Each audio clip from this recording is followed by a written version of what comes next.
Hello everybody. We all know how important video is for social media. Video is really king in social media, and it's the most interactive content that people really love to check out. And you miss out if you don't use video. And the cool thing today is that we all can produce videos very simple. We have smartphones, we have laptops, and these are totally fine to produce wonderful videos and be successful in social media. All what you need is a great idea for content and then record it. That is true, but there is a catch. You not only need good content and a great idea, your video needs to be at least consumable. What I mean with that is it needs to be easy to watch. It needs to be nice to watch. It should be not an effort for the consumer to watch it. And he needs to enjoy it to do this. For that, you need to have a minimum on video quality. And that is what this video is about. I want to help you to get to this kind of level. To achieve this level of consumable, you can hire a professional and he can use very expensive gear to produce this very beautiful footage. But that's not necessarily needed, and I will show you in this video how you can use with very cheap gear 10 to 20 bucks and what you have already in your household, how you can make out of your normal smartphone videos significantly better videos that are consumable, that really transport your great ideas that you had in the first place. So let's start with the first thing. When I ask in my class, what is the most important thing in video? I get a lot of responses, but there's one thing that I think is the most important thing in video, and that is audio. Because people forgive all kinds of things when it comes to video. So it could be noisy, it could be the wrong resolution, it could be even a little bit out of focus. I hope that this video is in focus. But people forgive this if the content is great. What people don't forgive is if they cannot hear you, if it is annoying to hear you, if it's an effort to hear you. For that, you need better audio. The disadvantage with smartphones and with laptops is that they are made for wonderful videos, but they are not necessarily made for good audio. To record someone with a smartphone, you are far away from that person, and that means not only your smartphone is far away, but also your microphone is far away from the source. And that needs to be fixed. What I have learned over time is even the best microphones don't produce good audio if they are positioned wrong. Or reverse it, even a cheap microphone produces really good audio quality, at least for my ears, when it's positioned right in comparison to a good microphone that is positioned wrong. So all what we need is a microphone close to the mouth. And the best option for that are Lav Mics. You can get them at Amazon for something around 10 bucks. And you can have them for that they go directly into your smartphone or they go directly into your laptop. So depending on that, you have different models. Please look in the description for that. And these are very helpful. All what you do is putting it on your shirt, connecting it to your smartphone, and you have right away significantly better audio. Maybe a sound engineer tells you some other things and said this is crappy sound, but I think for the average consumer, that is already good enough. 15 bucks, 10 bucks at Amazon invested, and you solved that problem. If you use one of the more modern, newer smartphones, they might not have a headphone jack, and then there are these adapters, very important. If you don't have that already, please buy that also at Amazon or somewhere else, wherever you can get that. So these adapters are needed for that. But with this small investment, you can already fix audio. So let's continue in this kind of journey and let's do a recording. And for that, I will use now my laptop. Let's switch to the laptop. Okay, so this is now from my laptop that I'm using here. This is no special laptop, it's a 3-year-old MacBook. And before we start, I need to a little bit apologize for the circumstances here. So I'm here in a construction zone, that's the only quiet place that I could get in my house. And this might be not perfect for a video, but I can show you with this kind of different steps that can make even in an environment like this quite nice videos. The first thing that you pretty likely will see is, well, I'm sitting here in a normal desk, and this is a typical kind of setup like you would do a video when you do a Zoom call. A lot of people do Zoom calls like this here. And what you maybe also realize is, I don't look into your eyes. This doesn't look very personal. This is not nice to look at. So at least you should look into my eyes. That's very easy to fix, but a lot of people forget it, also in Zoom calls. So just, you need to put the small window and you need to put it close to your camera. Your camera is usually in the middle of your screens, at the top of the middle. So your window needs to be there.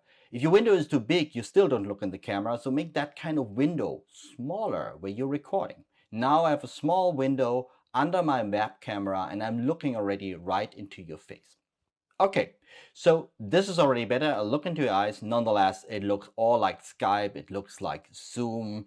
And that doesn't look like a YouTube video. You can do YouTube videos like that, but I said already before, if it's not easy to the eye, if it's not enjoyable to watch, people might not give you a chance. Why this picture doesn't look so good has a lot to do with the design of a laptop and how we usually do work on a laptop. This screen and the web camera that is integrated in the screen is just at the wrong spot. You look at the moment from the bottom up to my face. That is not nice for you to look at, and I don't look very optimal or not perfect from that kind of position. What we need to do is raising the camera on the eye level, or maybe even a little bit higher than the eye level. And how to do this? It's very simple with a laptop.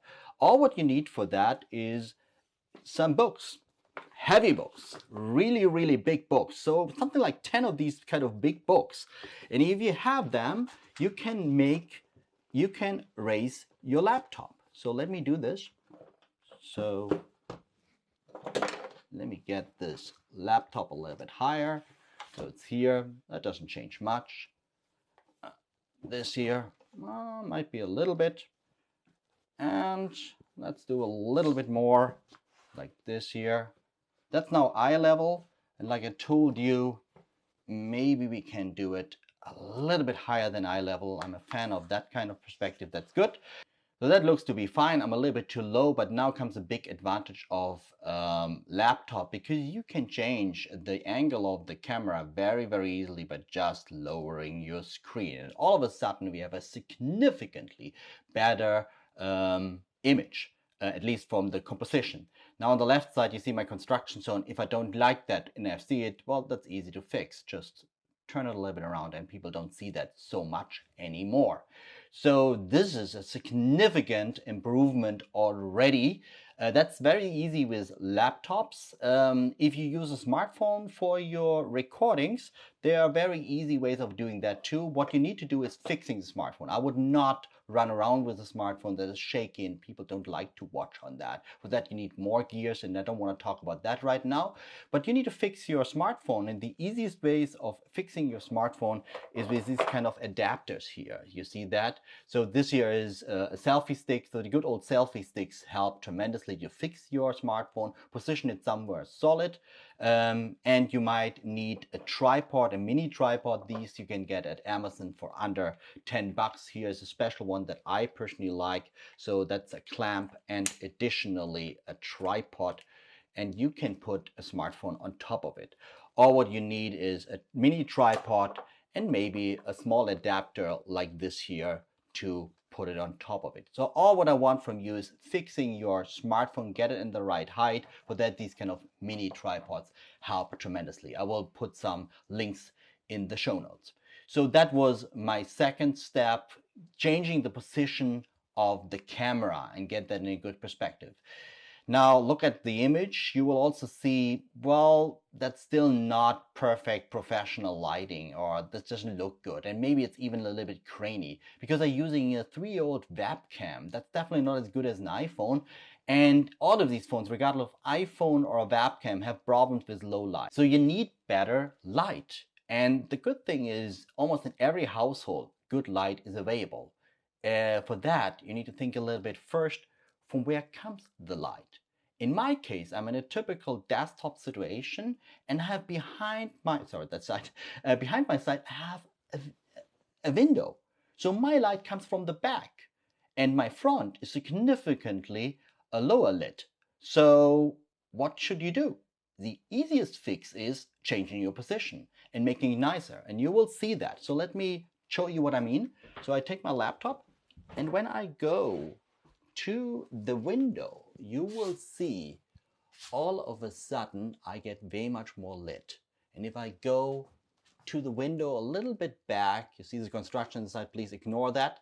And if I put the window in a 45-degree angle to me, so almost the screen towards the window, but not directly, you will see how nicely my face is lit. You will see how the image quality of this old crappy webcam becomes significantly better. If I would work on the background, that is good enough. That's definitely good enough. You don't need expensive gear for that. That's perfect lighting. So my first, or not first advice, my next advice would be look where the window is. And if you can put your recording location close to the window in a 45 angle, you have the best light that exists. So try to do this if this is possible for you. The disadvantage of the window is you can only do that during the day, and second, you might not have the chance to do a recording exactly there at the window. A lot of people have the window in the back like I had here in the desk. So let's go back to this not so perfect position.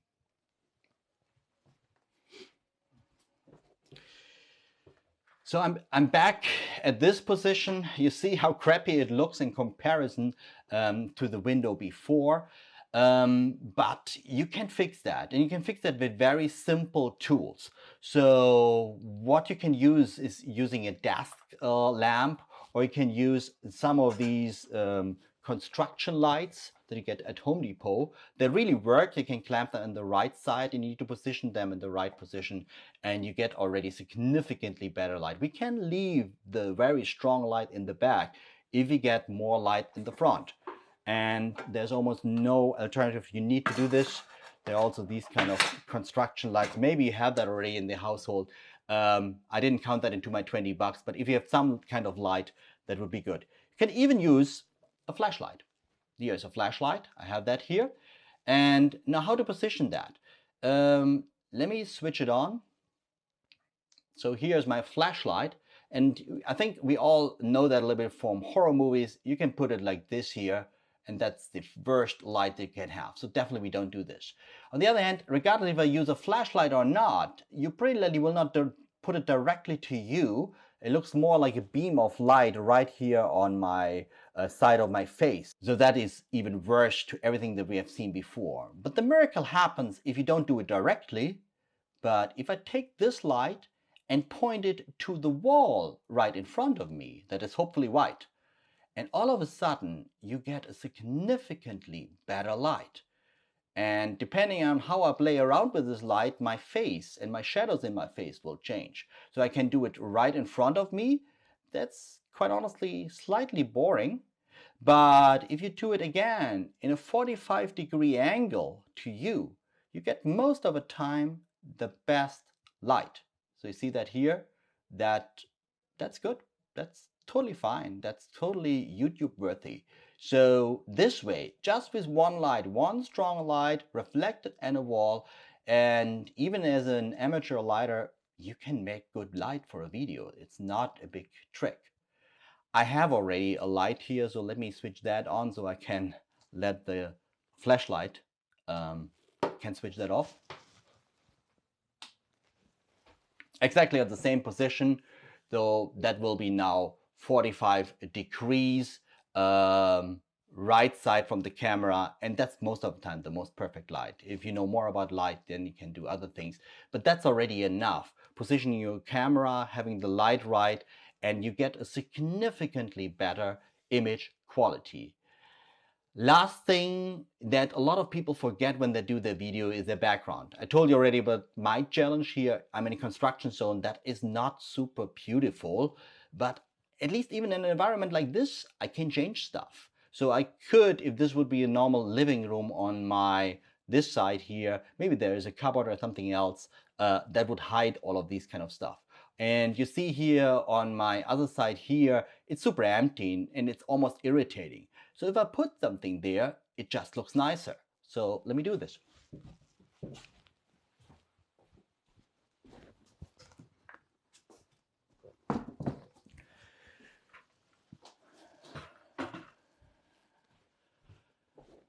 And you see, I have a plant there, I have a light there, and all of a sudden, at least on this side, the image looks more balanced. It looks just better. So what you should learn from that is like at least consider your background, clean it up a little bit. If you want to decorate it a little bit, that's totally common and normal in a YouTube environment, also in an Instagram environment. So that is more easier to watch. So I hope this video was helpful for you. Just to summarize, think about where you put your camera. How is the relative position of the camera to the light? Can you use a window? And if you need to use artificial light, can you set it up that it reflects to a wall so it makes a nice, even, soft light? And last but not least, consider your background. And with these 4 or 5 tips, I guarantee you, your videos will look pleasing. And it's nice to talk with you. It's nice to watch you. So see you in the next class.